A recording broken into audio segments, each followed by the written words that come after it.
I'm Erickson Steele. Welcome to the very first episode of History for Couch Potatoes, or as I like to call, History That Won't Make You Drowsy. I've been a fan of history for as long as I can remember, and have always been fascinated knowing that real people, folks no different from you or I, actually took part in those events. I enjoy it so much that I decided to start my own YouTube channel and share it with everyone. But enough about me.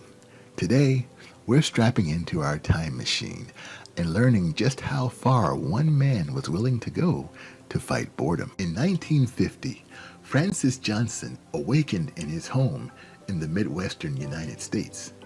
No matter where you are across the globe, your country, your state, has towns so tiny that most folks have probably never heard of them unless they lived there. Darwin, Minnesota was one of those towns. Johnson had a wacky idea. He began rolling a twine ball 4 hours a day, every day. Twine is often made of locks of animal hair, plant tissue, tree bark, and even milkweed. Well, as the years went on, the ball grew in size, and so did its notoriety. Neighbors began chatting about it. Word began to spread. 29 years later, Francis couldn't believe what he'd created. Some folks wondered whether he'd lost his mind. To them, he should have found a much nicer hobby like bowling, knitting, or even crossword puzzles. But that giant ball of twine, which by now was 12 feet tall, clocking in at over 17,000 pounds, had turned that tiny town of Darwin into a tourist attraction.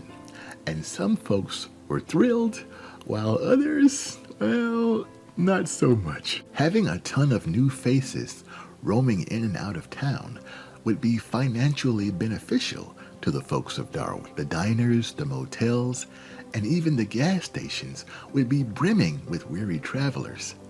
That idea rubbed some town folks the wrong way. They liked their quiet little town because it was, well, quiet and little. They wondered why one man would put himself through all of that, and at the same time, put them through all of that. They weren't prepared for the notoriety they had received. Francis Johnson didn't do it for money, for fame, or personal gain at all. He did it just for the fun of it. Folks who knew him best say that it was simply a way for him to pass the time. For history that won't make you drowsy, come on back to History for Couch Potatoes. Remember to like, comment, subscribe, and always ring the bell so you'll be notified of all future episodes. I'm Erickson Steele, and I'll see you next time.